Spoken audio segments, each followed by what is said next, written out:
A continuación vamos a hablar de la polaridad de enlace. Es importante distinguir entre polaridad de enlace y polaridad de molécula. Por eso vamos a analizar este tema de forma previa. El caso de la polaridad de enlace lo vamos a analizar con dos moléculas. Lo vamos a analizar con la molécula de hidrógeno y la molécula de cloruro de hidrógeno. En el caso de la molécula de hidrógeno, recordemos, como se dijo anteriormente, que este trato se puede dibujar de esta forma, de manera que esa rayita lo que significa, o lo que implica, es que son dos electrones, donde un electrón vino de un átomo y el otro electrón vino del otro átomo, de manera que perfectamente se podría representar de esta forma. En el caso del cloruro de hidrógeno, la molécula de cloruro de hidrógeno perfectamente se puede dibujar de esta manera. Puedo indicar los pares de electrones no enlazantes del cloro, pero al fin y al cabo, enfocándonos en el enlace, significa que esa rayita lo que representa es que un electrón vino del otro átomo y el otro electrón vino del otro, pero ahora son de los dos al mismo tiempo. Entonces, al fin y al cabo, ahí tenemos las dos moléculas con los dos enlaces covalentes. Pero ¿cuál es la diferencia? Para esto tenemos que recordar el concepto de electronegatividad. Recordemos que la electronegatividad es la, vamos a decir, capacidad de un átomo de atraer el par de electrones de un enlace covalente. Pueden buscar en su libro de texto una definición más técnica. En algunos casos se habla de fuerza con la que se atraen los electrones, pero vamos a usar un término un poquito más amplio y vamos a decir capacidad. Al fin y al cabo, si un átomo es muy electronegativo, significa que jala los electrones de un enlace. Si un átomo es poco electronegativo, los jala con menos intensidad. Entonces, ¿qué implica esto? Vamos a ver inicialmente el caso del hidrógeno. Vemos que, como son el mismo átomo, evidentemente tiene la misma electronegatividad.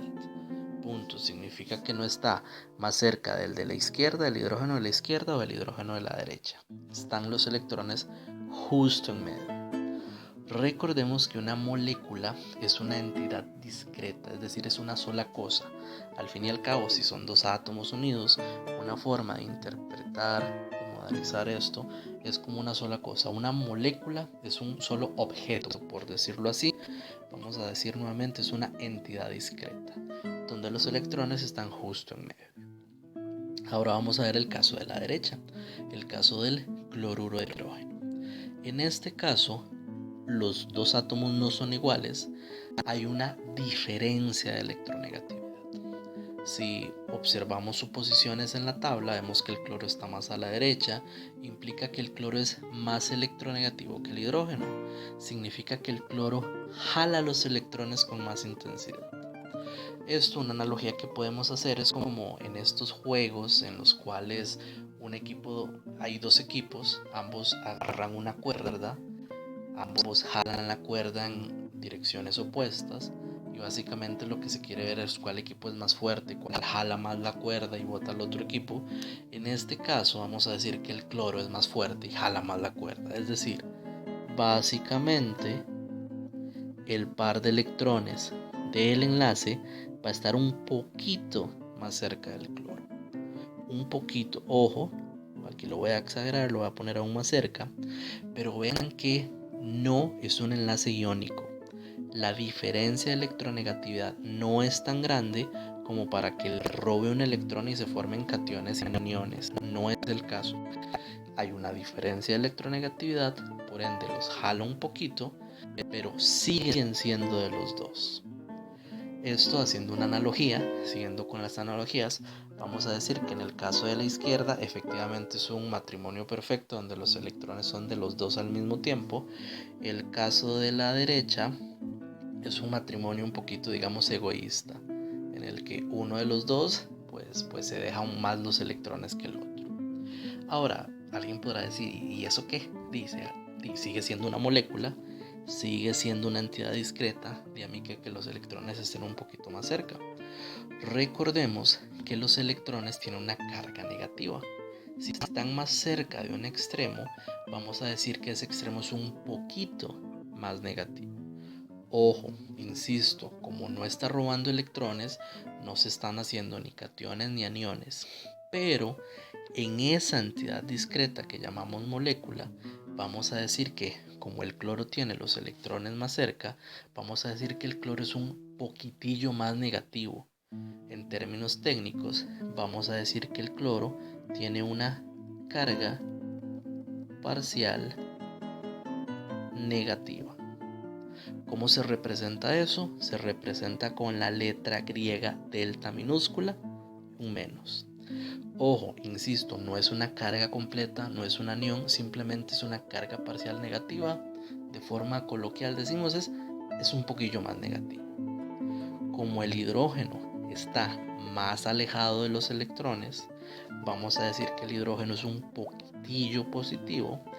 Vamos a decir que el hidrógeno tiene una carga parcial positiva, representada con la letra delta minúscula, la letra griega, y un más.